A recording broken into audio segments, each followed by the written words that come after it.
name is Ed Breen, and the Fusion Arts Alliance each week through the Fusion Artist Studio brings you an interview with an artist from the Marion and Grant County area. The intent is to provide you with a little information on the artists themselves, the work that they're doing, and maybe more importantly, their view of the arts in Marion and Grant County, what is being done and what needs to be done. And our guest today is Glen Devitt. And Glen, you are sort of a Renaissance man. You do a lot of things, mainly photography. You had a day job up until January of this year. Tell us who Glen Devitt is and how you got here. Well, I moved to Marion to work on a 2-year automation and engineering job with a local manufacturer in 1974. So I kind of overstayed the 2-year term. But immediately after I came to Marion, I was exposed to Marion Giants basketball, and I was exposed to Marion Civic Theater. And that was kind of the entrance into the arts community in Marion. And the first production I was involved with Civic Theater was Camelot, and worked with a good crew at Marion High School building the set for Camelot.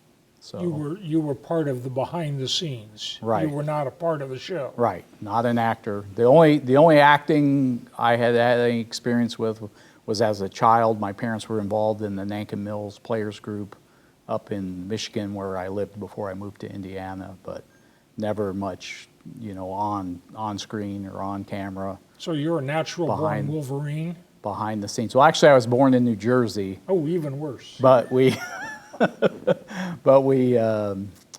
and I didn't retire and move to Florida, and that's usually that's to your regular transition from credit. New Jersey. Okay. But my father took a job in a suburb of Michigan, and so the family was transplanted from Jersey City to Livonia, and that's where I landed. And then, like I say, local manufacturer Hartson and Kennedy brought me to Marion. Well, you've been involved in lots of things on the arts, in the periphery of the arts in Marion and Grant County, but at a creative level, your interest is photography. Primarily photography. I've had an interest in photography my entire life. Because of my age, up until probably the early 2000s, it was all film, and there wasn't any choice. That's how you perform photography. I've made it a habit to hang on to most of the cameras that I've owned over the years, so I still have Brownie box cameras and little Rolleiflex and that, and then I've got about 6 Nikons. Yeah. You want to borrow them? No. And I know a lot of people that still shoot film and still process film, both Jack's Camera Shop in Muncie and Robert's Camera in Indianapolis. Both of their locations support film photography, but I have no desire whatsoever to go back to film after digital's gotten as sophisticated as it is. I think it's fair to say that photography, probably as much as any other art form, was blown up by the digital change. Changed everything, the way that we do everything. Absolutely. You would agree with that? And I think that they've had a couple of those conflicts over the years, because I remember some of the changes with film cameras and Instamatic cameras. You didn't even have to load rolls of film and a lot of those things. And some of the more traditional film photographers or even plate photographers and things thought it was getting less sophisticated and so much easier. And so I think they've always had that transition. There was a time in the not too distant past when photo competitions would not accept digital prints. Right. And that was a big breakthrough. Yeah, and for some of us, it was a struggle getting there. I mean, I'm sure that you looked down your nose at the first digital prints that you saw. Well, Said, well, real prints are done in the darkroom. And I shot both ways for probably 10 years, because some of the early digital cameras were so primitive and the resolution was so low that the picture looked like a bad video game. You know. We're getting into the deep weeds of the technical side Yeah. here. We shouldn't do that. Let's talk about what you're shooting these days and what you enjoy shooting and would like to be shooting more of now that you're retired.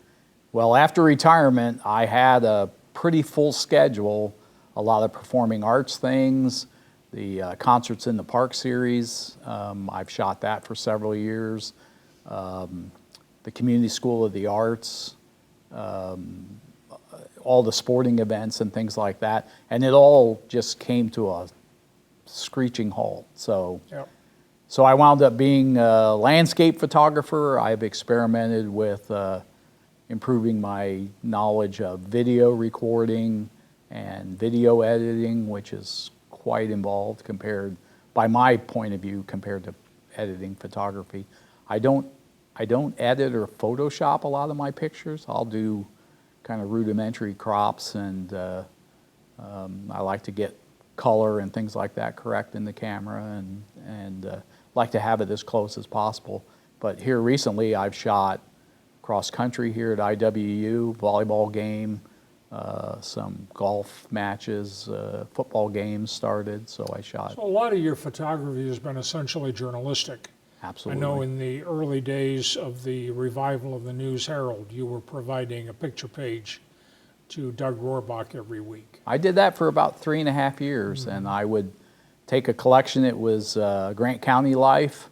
Sometimes if I would be somewhere else because of work or family travel, the pictures might include some other location, but primarily those pictures were always Grant County activities. So, Away from your creative side, get into your involvement in the arts in other ways. You're involved with Civic Theater still. not as much. I've attended some of their performances early on, Civic Theater, and moving the location a couple of times. That dates back to the mid to late 70s. What are your interests currently? I'm involved with Hoosier Shakes, which our season last year got a pause in the performance, but that's been a Which is a shame. yeah, and it's really for me Shakespeare performances, and in the manner that they were done outdoor, and the interaction with the audience members made a real interesting photography opportunity, because you could see the interaction between the actors and then the actors and the spectators, so the audience. You and I work side by side on a couple of Hoosier Shakes presentations. Oh, yeah. It's fun. And Randall King and the TV crew here at IWU covered some of those events. Other things like the Powder Fun Run for the Grant County Cancer Services, which is the namesake of my photography website. That's why it's called Color Me Pink, because I set that up specifically for that event in 2013, and then I've just maintained it since then, and so it's probably has a catalog of 400,000 plus pictures. You've been involved with Hoosier Shakes since the beginning, haven't you? Or very close to it. Pretty close. I think I'm over 3 years now. What does it bring to the community? I think the reaction to people that would come to a Shakespeare performance has been very interesting, because I've seen fidgety kids and some people that maybe looked like they were roped into coming, and by the end of the performance they had their chin on their hands and were kind of entranced with what was going on, and I think they had a appreciation. I know it's had the same effect for me. I've seen more Shakespeare with Hoosier Shakes than I've probably seen the rest of my life. I had some required reading and things of Shakespeare literature, but nothing like the exposure with Hoosier Shakes. And then that group of people, and then seeing them other places, has led to going to the Shakespeare Theater in, I think it's Staunton, and In Virginia? In Virginia. My son is a doctor in Charlottesville, so it's probably not a half an hour away. So my wife and I saw Cleopatra, and that's a unique theater. That's something to go and see. Talk about Hoosier Shakes as a as a piece of the community culture these days, and what kinds of things could spring from the Hoosier Shakes concept and be received well in the community? Well, I think with it not being in a theater setting with a pre-purchased ticket and a seat assignment, the fact that the venues have been really unique in the lawn next to the YMCA, in the courtyard. Charlie Creek Gardens in Wabash is a beautiful venue for that. Yeah. And so sometimes you just have people that kind of accidentally get exposed to it. In Matter Park, a lot of people would be walking by and they would just happen on a performance underway, and then they would stop, and then they would stand there for an hour and watch the remainder of the performance. What kinds of things would you like to see happen?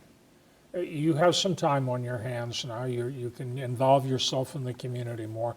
What kinds of things would you like to see happen in the arts community in Marion and Grant County that we have not yet fully developed? Well, I'm very hopeful of a base facility that supports the arts and the exhibition of our local artists. The Echo Gallery, the things that are going on down at Sender Wellness, and some of those things are a great opportunity.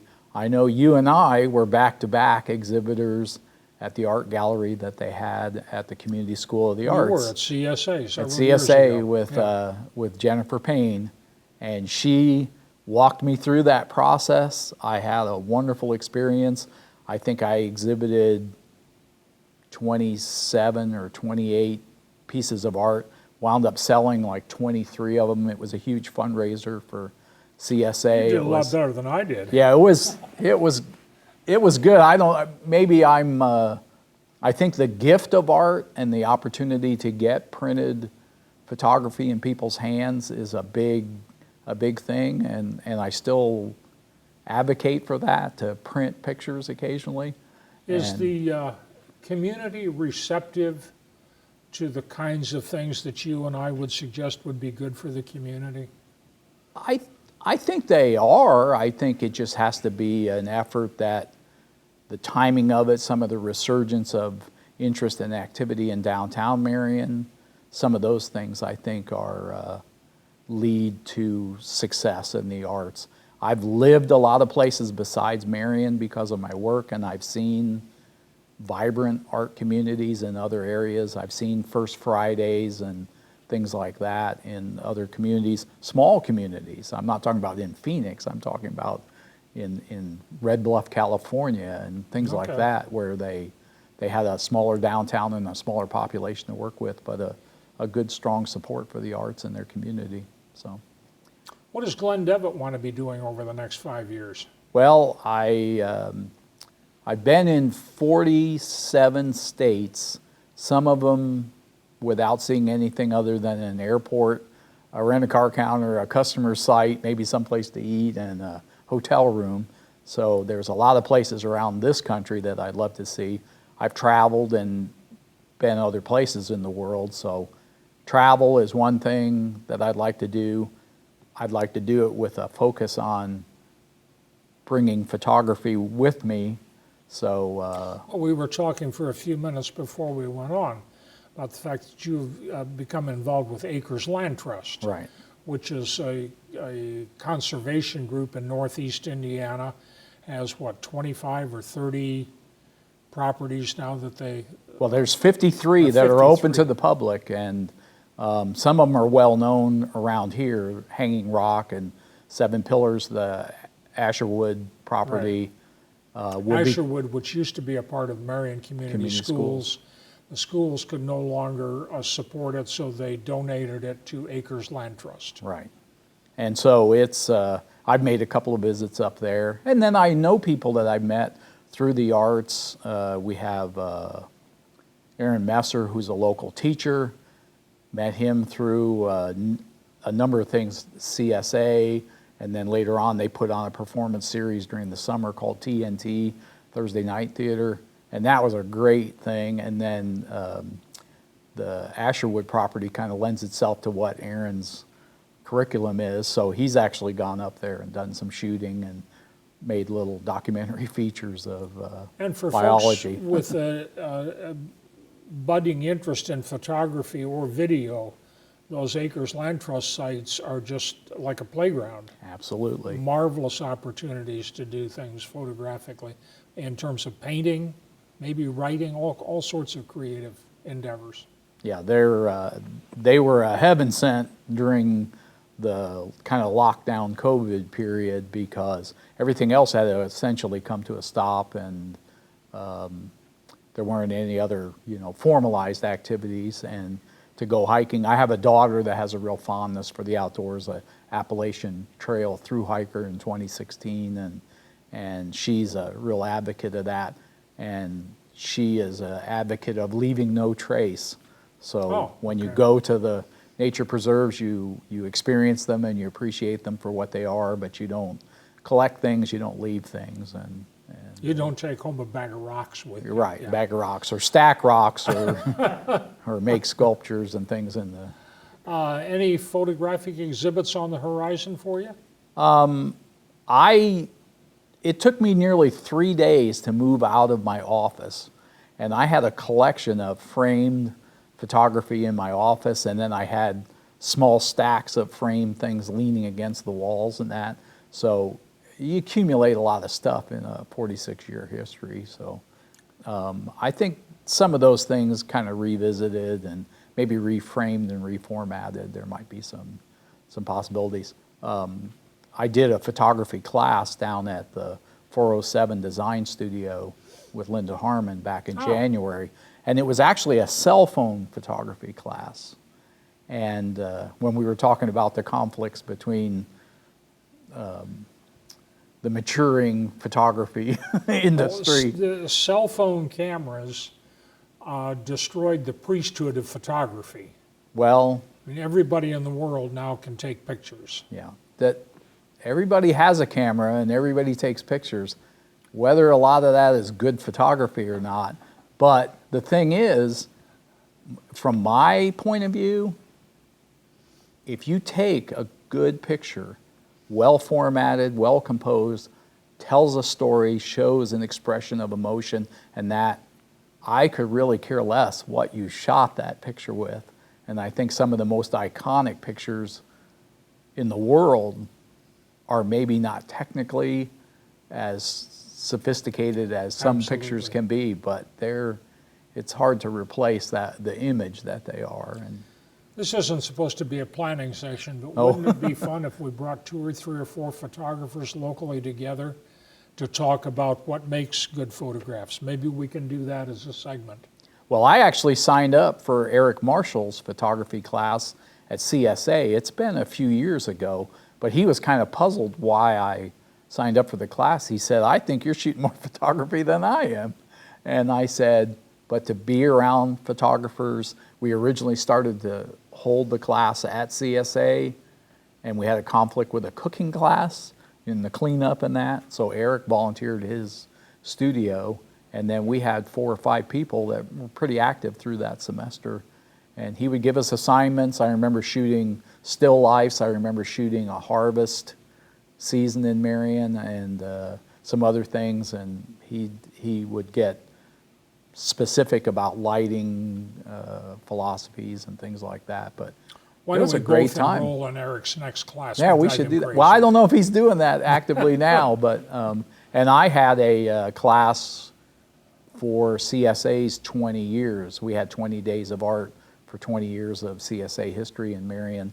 And I had a big group for my photography class, and I had people much older than me in the class, and then I had a couple of the young dancers from CSA that came along with their cameras and just did a great job. And we just stayed around Marion. I think it was supposed to be an hour and a half, and it ended up being about a 3.5 hour venture, and a lot of them were still asking questions and trying things out and comparing notes. It was successful. Glen Devitt, thank you for your time. Keep doing what you're doing, and maybe we'll have you back and we'll talk about photography again one of these days. There we go. On behalf of the Fusion Arts Alliance, thank you for tuning in. We'll be back next week with another interview. Thank you. That's it.